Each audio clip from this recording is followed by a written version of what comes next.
was a very historic meeting today where organizations and activists from across the country gathered together to discuss and deliberate the various aspects of the Uniform Civil Code and to decide as to what should be done. I will be reading the operative part of the statement to you, a copy of which will be made available shortly.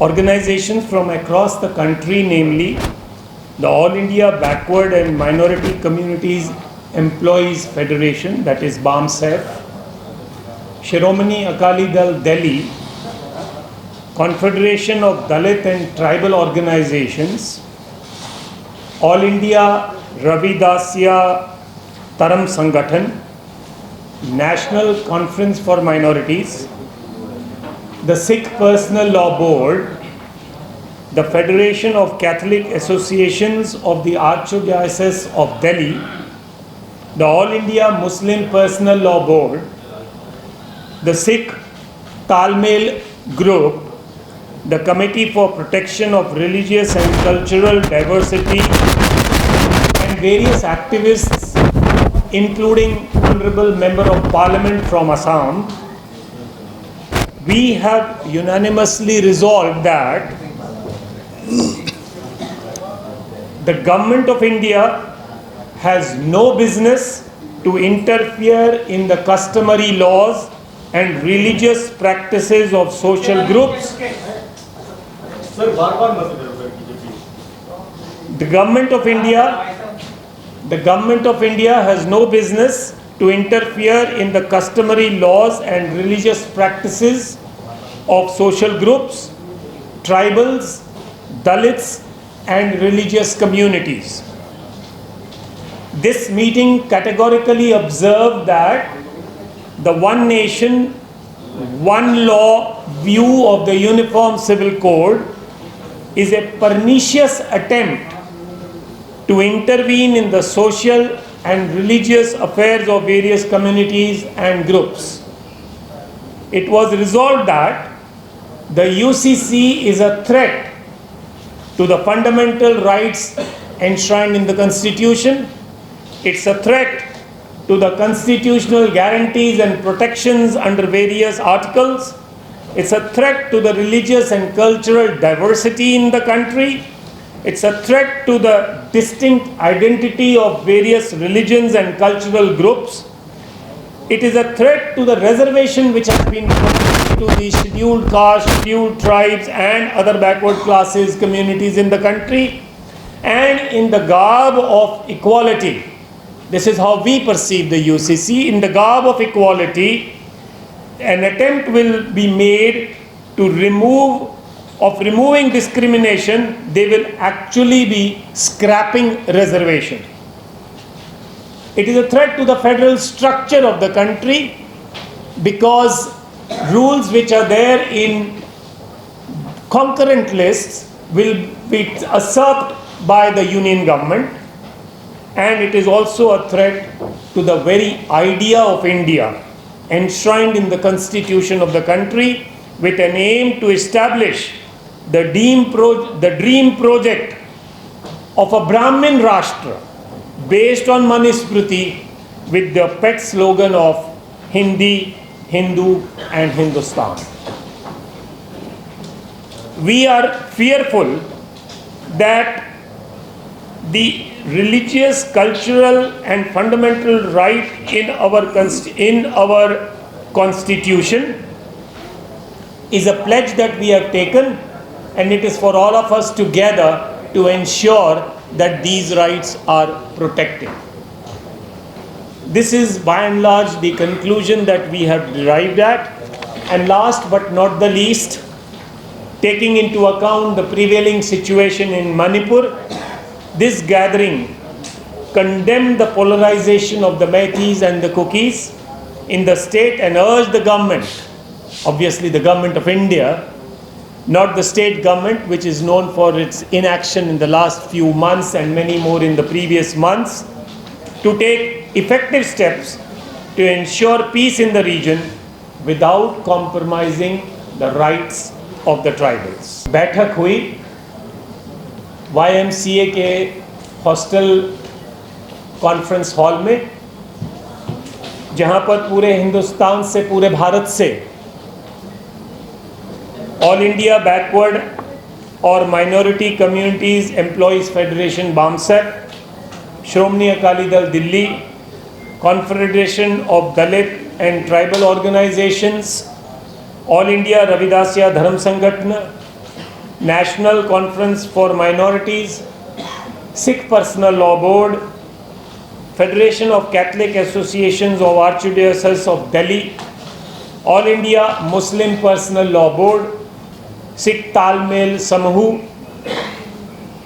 Committee for protection of religious and cultural diversities और कारकुन, मनुष्य अधिकार के कारकुन, member of parliament Assam से, इन सब ने मिलकर सरकार को एक मता भेजा है, एक आवाज़ बुलंद की है कि भारत सरकार को किसी भी ग्रुप के, किसी भी समूह के, किसी भी धार्मिक अक़लियत के, रिलीजियस माइनॉरिटीज़ के, दलित्स के, आदिवासियों के, इंडिजिनस पीपल्स के जो रवायती कानून हैं, कस्टमरी लॉज हैं और जो उनकी धार्मिक प्रैक्टिसेस हैं, उसमें हस्तक्षेप करने का कोई अधिकार नहीं है और सरकार को इससे दूर रहना चाहिए।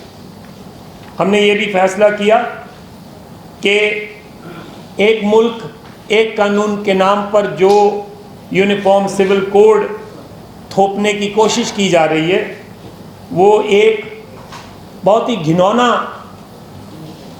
कदम है जो सरकार कर रही है इन सारे समूहों के धार्मिक और कस्टमरी लॉज के मामलों में हस्तक्षेप करने का। हमने ये किया है कि ये जो यूनिफॉर्म सिविल कोड है, जो साझा न्यायिक प्रणाली ये बनाना चाहते हैं, ये संविधान में जो मूल्य अधिकार हमें दिए गए हैं उसके खिलाफ है। जो धारा 371 शेड्यूल्ड एरिया, शेड्यूल्ड ट्राइब्स के जो प्रावधान हैं उसके भी टोटल खिलाफ है। जो कॉन्स्टिट्यूशनल गारंटीज दिए गए हैं उसके लिए थ्रेट है, खिलाफ ही नहीं है बल्कि एक खतरा है। जो हमारी धार्मिक और सभ्यचारक डाइवर्सिटी है, जो विभिन्नता है, उसके लिए भी ये बहुत बड़ा खतरा है। हमारी जो धार्मिक एक अलग होंद है उसके लिए भी खतरा है।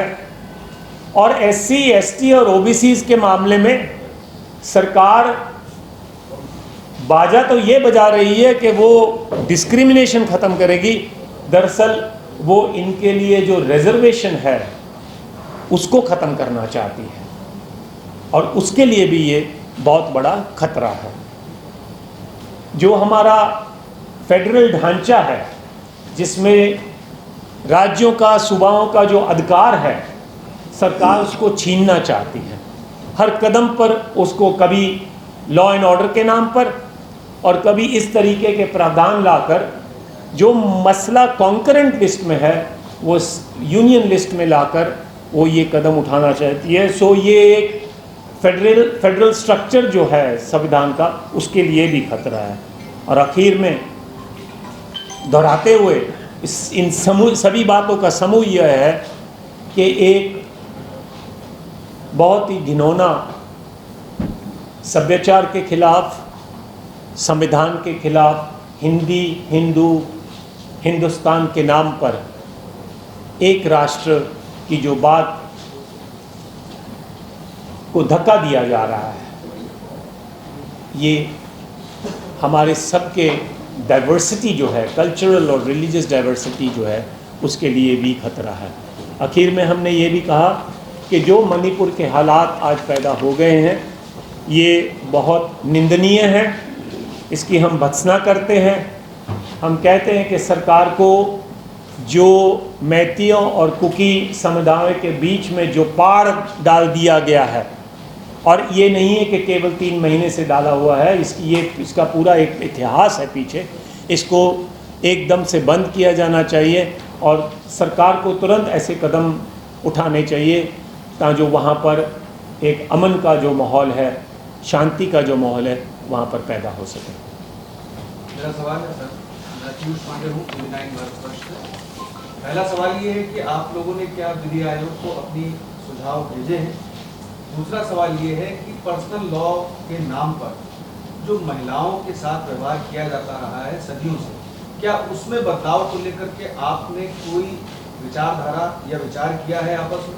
तीसरा मेरा सवाल ये है कि आरक्षण में किस तरह से बदलाव किया जा सकता है यूसीसी के जरिए, ये मैं जानना चाहता हूँ।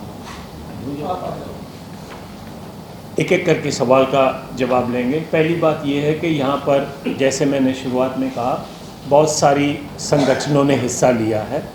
कुछ संगठनों ने इनमें से लॉ कमीशन को अपना जो मेमोरेंडम है वो दिया है। उन्होंने अपने अपने जो ग्रुप्स हैं या कम्युनिटीज़ हैं उस हिसाब से अपनी राय उन तक पहुंचाई है। दूसरी बात जो आपने कही है, सवाल ये उठ रहा है कि 3 चीज़ें आप देखिए। प्रधानमंत्री एक रैली में यूनिफॉर्म सिविल कोड की बात करते हैं, लॉ कमीशन हमें ये कहते हैं कि 1 महीने में पहले जवाब दे दो, फिर 2 हफ्ते का और समा देते हैं, और 2 हफ्ते का समा देते हुए हमें कहते हैं कि 8 million responses have been received so far. The parliamentary committee headed by the former deputy speaker of Bihar, deputy chief minister of Bihar, Mr. Sushil Modi, वो ये कहते हैं कि अभी हम सरकार से बातचीत कर रहे हैं, वो सरकार का हिस्सा है और हमें बता रहे हैं कि हम सरकार से बातचीत कर रहे हैं कि नॉर्थ ईस्ट को इससे अलग किया जाए।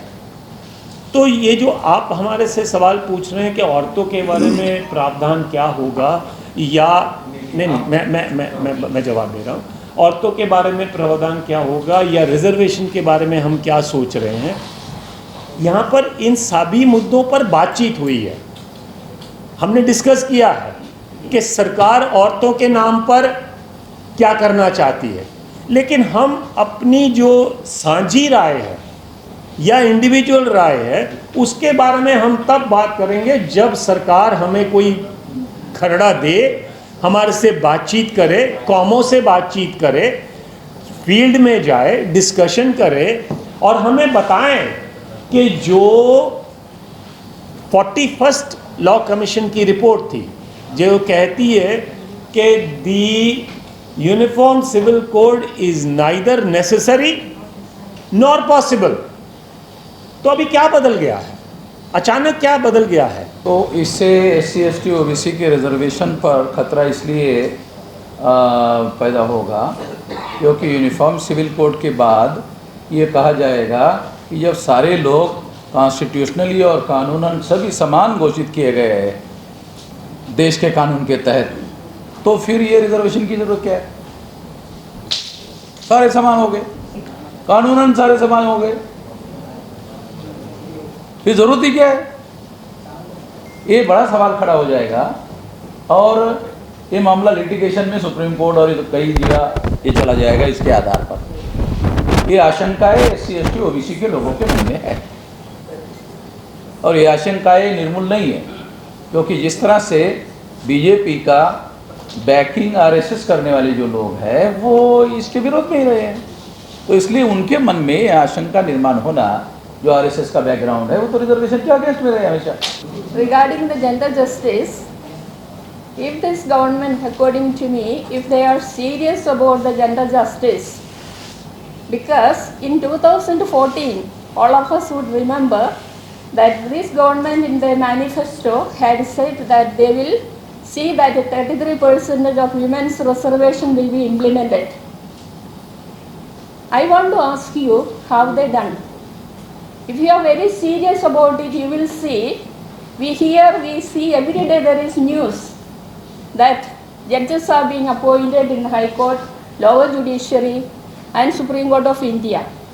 Have you ever come across that a woman judge is being appointed? If you are serious about saying gender justice, you will also see women are also appointed in judiciary, executive and in other posts which is given by the government, which we don't see these days. I feel that it's only a lip service, and this uniform civil code also, how serious are we in relation to giving gender justice to women is a question we all need to ask. Because we don't see that is being practiced in our actual life, in our day-to-day life. So that gives me an apprehension. Are they or are we or are the government is really serious about it? Secondly, I also would like to say that if you see in the case of Shavano, which was decided in 1985, thereafter the Sarla Mudugal case, then recently the Triple Talaq and several other cases, the judiciary had been doing this sort of a thing wherein they are bringing about a sort of gender justice into the system. Now, Article 44, as rightly my colleague said here, that it is not a fundamental right. It is only a directive principles of the state policy which given to the states or the government to do, see that a uniform civil code is being implemented. They are saying the state shall see that they shall implement a uniform civil code. They shall secure a uniform civil code. It is not a final thing. You make efforts to see that uniform civil code. For that you have to see whether the community is ready. You cannot just do away with the already spoken here. You cannot do away with the personal laws of the communities. I am different, he is different. I want to keep that composite culture, the plurality of our nation. You cannot ask me to eat what he eats, or he cannot ask me you eat only this what he eats. I have a freedom to choose what I want to eat. I have a freedom to believe in the God or religion which I want to believe. Therefore, nobody can force. The Constitution permits. The fundamental rights permits me. So I do not want any of those things to be, because uniform civil code, our people are not ready. And especially in the background of Manipur, 2 women were paraded naked. I want to say one more sentence. It pains me. It hurts me. And I expected the Prime Minister of India to come and address the nation and say, it was a mistake, we apologize. He is not answering the Parliament. How can he trust that they are wanting to have the well-being of the communities in India? I doubt very much. Thank you. Which make you fearful of all the things that you have raised in this petition? For instance, the diocese has supported this. Yes. How and what are the aspects which she can elaborate, or you can elaborate on her behalf? You see, each community mentioned the various concerns that they have. And those concerns are not 1 or 2. We are highlighting here today only the main point, which is that please keep away from us. Don't interfere in our religious laws and practices and customary laws. The government has got no business to do it. It is not part of the fundamental rights. Please keep away. We will express our concerns if they begin a dialogue. At the moment, we don't have anything to begin with. So we are giving today only a message to the government. Please don't interfere. And we are saying it very politely. For now. So we don't want to spell out the details. Each community has various concerns, and there is some churning which has to be done within communities also. We are conscious of that as well. So what is the next step, sir? You said that right now it's a polite appeal. Yeah. What is the next step? What are you planning to do? अगर What is the next step after this? अगर government आपको बुलाती है सभी समूह को कि आप आए बात करें, क्योंकि अभी ड्राफ्ट भी नहीं आया, तो पता ही नहीं है कि अभी UCC में होगा क्या, सरकार क्या चाहती है। आप लोगों को, सब कम्युनिटी को बुलाती है, बातचीत करती, तो जाएंगे आप लोग? हमने ये डिसाइड किया है कि इस जो प्रक्रिया को हमने आज आपके सामने रखा है, इस बैठक को, ऐसी बैठकें हम पूरे हिंदुस्तान में करेंगे। हम अपनी जो कौमें हैं, जो ग्रुप्स हैं, उन तक इस बात को पहुंचाएंगे, उन्हें बताएंगे। मेरे को आज पता चला है कि SC और ST को क्या खदशा है। मुझे आज पता चला है कि अचानक पसमानदा मुसलमानों के लिए इतना ज़्यादा प्यार क्यों सरकार को जाग गया है, और अभी ही क्यों जागा है, ये मैं जानना चाहूँगा। आज मुझे पता चला है, ठीक है।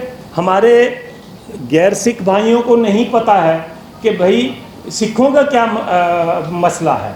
आज तक तो सिख पर्सनल लॉ बोर्ड नहीं बना, हमें क्यों बनाने की ज़रूरत पड़ गई, हम क्यों सोचने लगे ऐसे, ठीक है। हमारी जो आनंद मैरिज एक्ट एक कानून बनाया 100 साल झगड़ने के बाद, उसको आज इम्प्लीमेंट नहीं किया जा रहा, और छोड़िए कहीं भी पंजाब में इम्प्लीमेंट नहीं किया जा रहा है।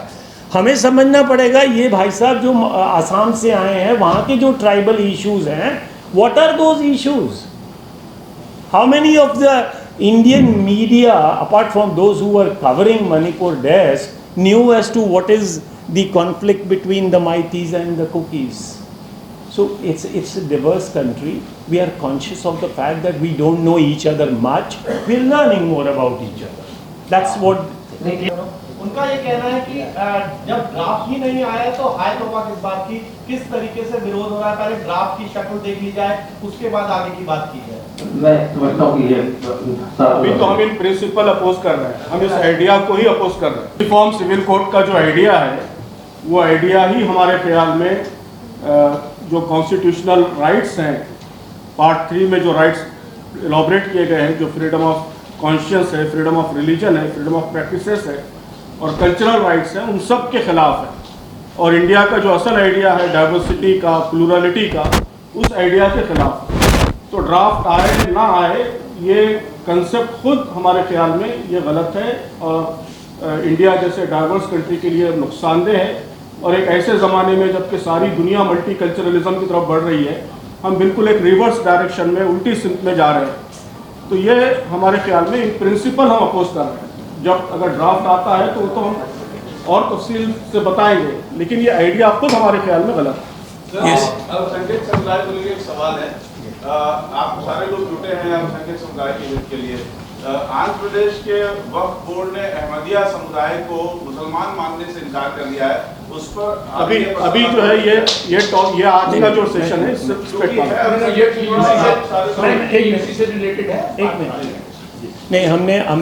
मैंने उनका जवाब देते हुए एक बात कही है।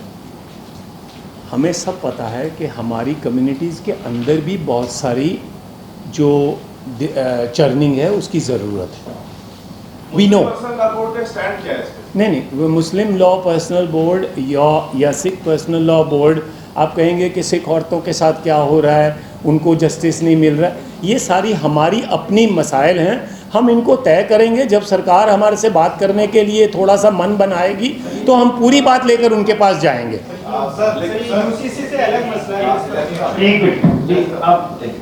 एक सवाल है, अब आप लोगों ने आज रेफरेंडम ले लिया, नेक्स्ट स्टेप आपका क्या होगा?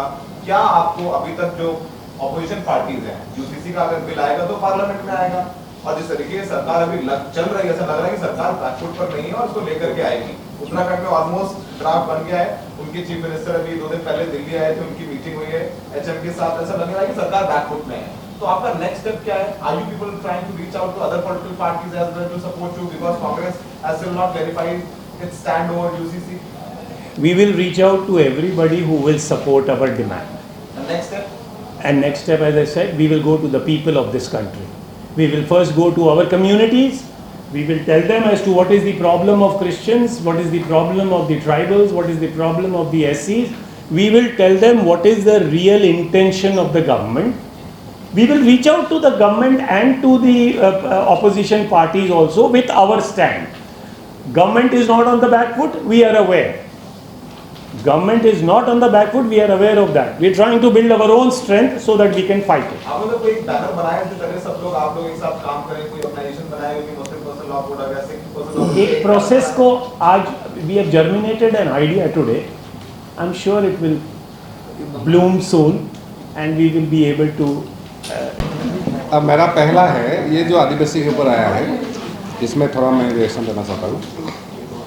जो मोदी जी ने बोला, ये हो सकता है नॉर्थ ईस्ट यहाँ से नहीं आएगा इसके अंदर, मतलब 6 शेड्यूल या 71 है ये सब वाला। तो अभी सिर्फ नॉर्थ ईस्ट का बात नहीं है, ये आदिवासी में नॉर्थ ईस्ट में 10% से कम है, रेस्ट ऑफ 90% इंडिया में है, अदर में है। तो उसमें गुजरात से, छत्तीसगढ़ से, झारखंड, मध्य प्रदेश, महाराष्ट्र, जहाँ भी हो वो लोग भी विरोध कर रहे हैं। मतलब अगर आप 6 शेड्यूल ये एग्जाम करेगा तो ये नहीं करेगा, मतलब गवर्नमेंट भी समझ रहे हैं इसमें कुछ गड़बड़ है, ये डाइवर्सिटी है, ये आदिवासी वाला उसको ऐसा ही मानेंगे जो उसका जो आरक्षण है वो खत्म करने का।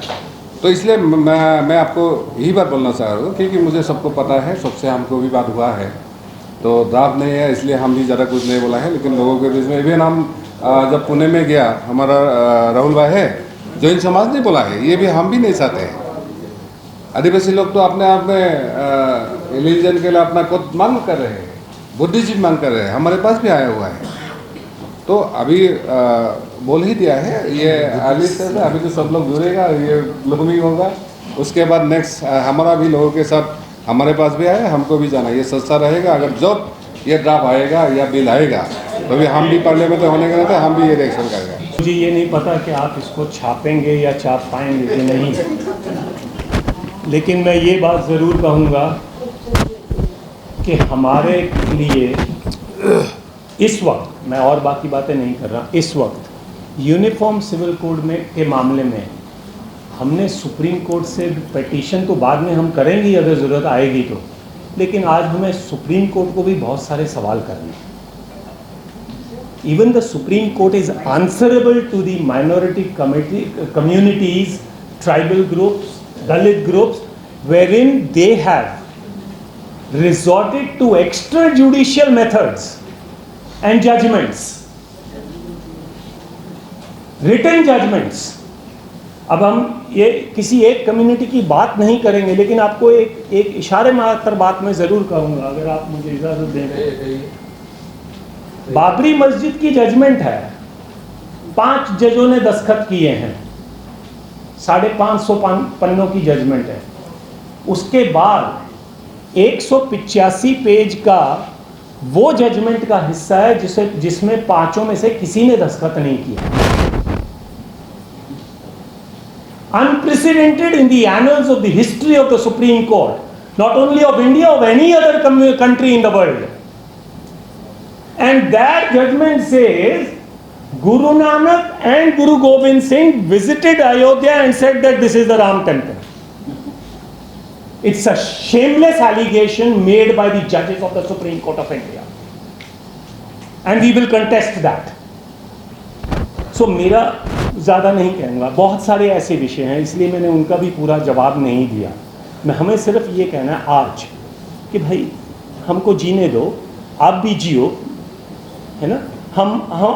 हमारे में बहुत कमियां हैं, हमारे में कमियां हम जानते हैं, सिखों में कमियां हैं, मुसलमानों में कमियां हैं, सभी में कमियां हैं। भाई हमको जीने दो, हम अपनी कमियां अपने आप जैसे जैसे कम्युनिटी इवॉल्व होगी हम उन्हें दूर कर लेंगे। लेकिन आप ये मत कहो कि भाई आपको किसी ने अधिकार दे दिया है कि उस चीज़ में हस्तक्षेप करने का। Yes ma'am, sure.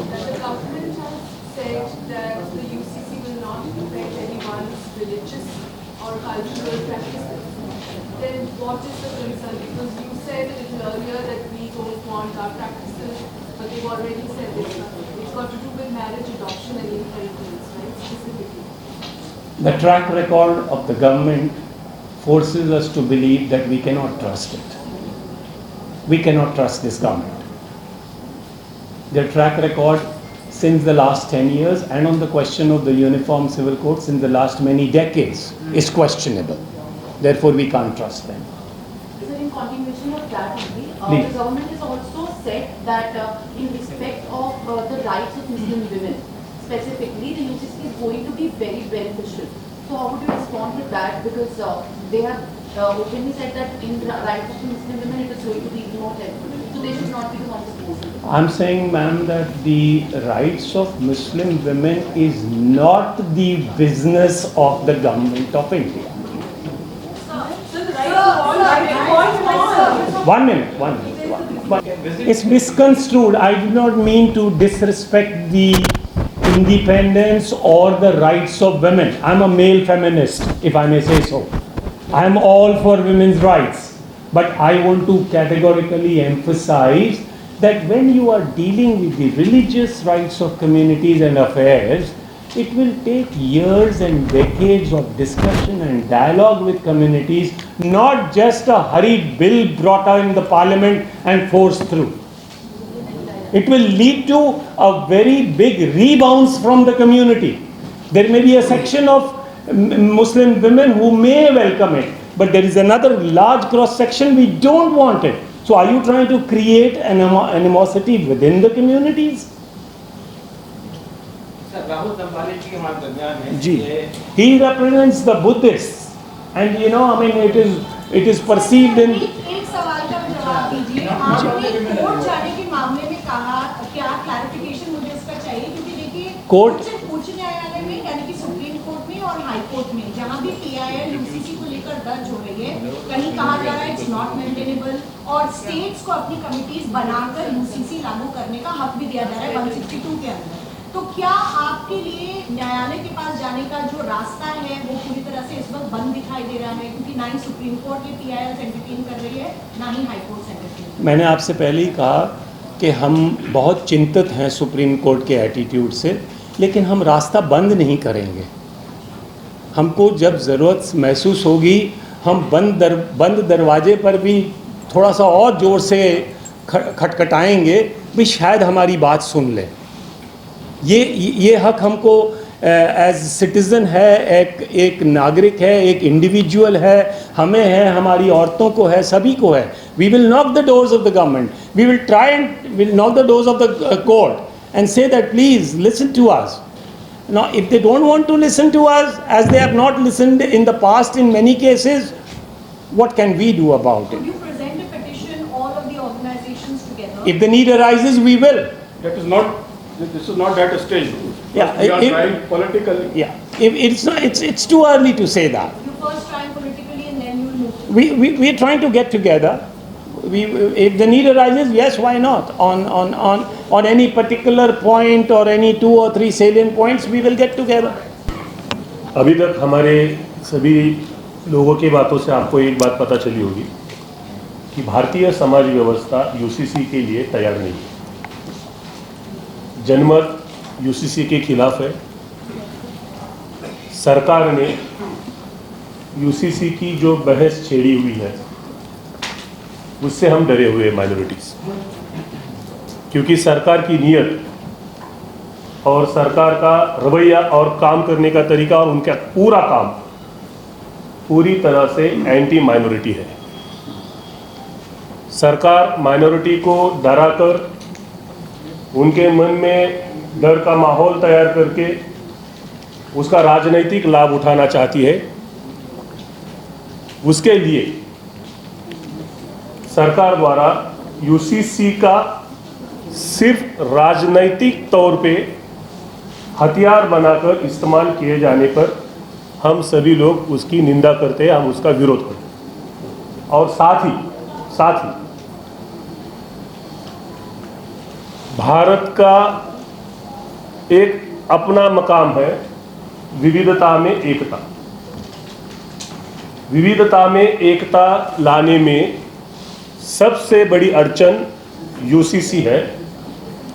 तो UCC का प्रपोज बिल सरकार न लाए तो ही बेहतर है, क्योंकि प्रपोज बिल देश में जो एकता अखंडता का माहौल है उसे बिगाड़ने की कोशिश करने वाला है, ऐसा हमें लगता है। क्योंकि ज़्यादातर लोग, अगर हम संख्या के हिसाब में भी देखें, दलित, आदिवासी और माइनॉरिटीज़ तो बहुमत में आते हैं। और ये कोई राजनीतिक मुद्दा नहीं है, ये हजारों वर्ष की उनकी परंपराओं को प्रभावित करने वाला या फिर तहस नहस करने वाला ये मुद्दा है। तो हम सरकार से अपील करना चाहते हैं कि उनके पास जो बहुमत है जो किसी और मकसद से उन्हें मिला था, क्योंकि सरकार ने 2019 की जो इलेक्शन जीती है उसमें यूसीसी का कोई भी मामला नहीं था। सरकार ने किसी और मुद्दे पे इलेक्शन किया था, तो सरकार ने यूसीसी का जो आग्रह है वो उन्होंने छोड़ना चाहिए, ऐसी हम बात यहाँ पे करते हैं। और आखिरी मैं बात यहाँ पे कहना चाहता हूँ फिर से कि सरकार अगर बहुमत पे इस मुद्दे को लेके जाने की कोशिश करेगी तो सरकार अपना भरोसा जो अल्पसंख्यक समुदाय पर से पहले से खो चुका है, वो पूरे देशवासियों की तरफ से अपना भरोसा खो देंगी, क्योंकि सभी भारत के लोग यह शब्द जो है इसे बदलने की कोशिश यूसीसी करता है और किसी एक ही धर्म विशेष के विचारधारा को देश में लागू करने की वो कोशिश कर रहा है। इसलिए सरकार ने यूसीसी को लागू नहीं करना चाहिए, इस बात पे हमारी आम सहमति बन चुकी है। और इसके लिए आगे देश भर में जो हमें प्रोग्राम होने वाले हैं वो हम आपको बता देंगे। My name is A.C. Michael. I'm president of the Federation of Catholic Association of Archdiocese of Delhi. Ambika from Times of India did mention about the diocese presence here. So I confirm the Federation of Catholic Association of Archdiocese of Delhi is very much in agreement with the decisions taken. Archbishop of Delhi sat through the whole meeting. He has consented. So therefore, the Catholic Church of Delhi is part and parcel of this decision. मैं एक सवाल सरकार से करना चाहता हूँ, जो नई बात नहीं है, सब आप सब जानते हैं, मैं उसको सवाल से पूछना चाह रहा हूँ। ये जो आज का जो सरकार है, ये तो धर्म के नाम पर बंटवारा करने में लगे हुए हैं। मेजॉरिटी, माइनॉरिटी, क्रिश्चियंस, मुस्लिम, बुद्धिस्ट, ट्राइबल्स, फिर कहाँ से यूनिफॉर्मिटी की बात आ गई? ये कपिल शर्मा का शो है क्या? मजाक बना रखा है। एक तरफ से आप बोलते हो मेजॉरिटी अलग है, माइनॉरिटी अलग है, फिर यूनिफॉर्मिटी का किस बात की चाहिए? कहाँ से यूनिफॉर्मिटी से यूनिटी आ जाएगी हमारे में आपस में? फिर यूनिफॉर्मिटी जरूर लाइए UCC. Will all become one. Will we actually become one? Can all of us speak in one tongue? Is it possible? What is the purpose of this whole thing? It's all politically minded situation created. Only winning elections is become important for human beings in this country today. Every moment we are in political or election mode. When did we hear our political leaders who are holding positions today in power have spoken with responsibility? Why are we facing so much of terrorism? Why are we facing so much of hatred in our country? Because the leaders who are leading this country are speaking hate. And you journalists are not talking about that. You are only talking what they want to hear. You need to start questioning them. This is what journalism was. I come from the background of PR. I did public relations for 30-40 years. And in my young days, I have interacted with almost those are sitting today as the editors and resident editors. You can ask them. They always used to ask questions, including Arnab Goswami, who has traveled with me across the country when I was a PR guy. He was a correspondent. But what happened to those journalism? Why are you not questioning people in power? Ask them. Instead of asking us, why are you not asking them, why do you need UCC? Isn't it a question? Isn't it a rightful question? Why are we against UCC? You are asking. Why should one be in favor of UCC? You tell us. There are many young people also sitting in this room. If tomorrow your mother and father says from today you can drink only coffee, no tea, will you agree with her? Is that that is the uniformity we want? Then they say, okay, we bring a reel of cloth, then you start wearing same color cloth, same design. because we need to have uniform, like in the school children. Why are we not continuing with when we go to college, we don't wear uniform? Wear uniform there also, no? Anyway, I'll finish here because lack of time. I have many questions. Yes, ma'am. So you said in between that the government should reach out to the communities, they should speak about UCC. So if the government actually reached out and speak to the stakeholders, will you be on board, or altogether it's a no for you? No, it's definitely not a no, but it will also depend upon how sincere they are. In 2016, they circulated a questionnaire to which all communities responded with full gusto, but we don't know what happened to all those documents. They say something and then they forget about it, and then they suddenly come up with something new. The 42nd Law Commission has now, you see, it has only been published in a few newspapers nowadays that after this 2 weeks expire, then there will be consultations on UCC throughout the country. Not attributed to anybody. The Law Commission hasn't said a word about it. Neither has the Law Minister said anything about it. So we're not sure whether they are very sincere about it or not. But yes, I'm sure all communities will respond. There is no question of we being close to them. We will all respond. If they are half sincere, we'll be a quarter sincere. If they are 100%, then we'll be 200%. Sir, we have responded to 21st Law Commission also. Yes, of course. Most communities have. And what was the result of that? Most individuals have. मिलत times को आपकी ज़रूरत है, हमारी आप माली मदद करें।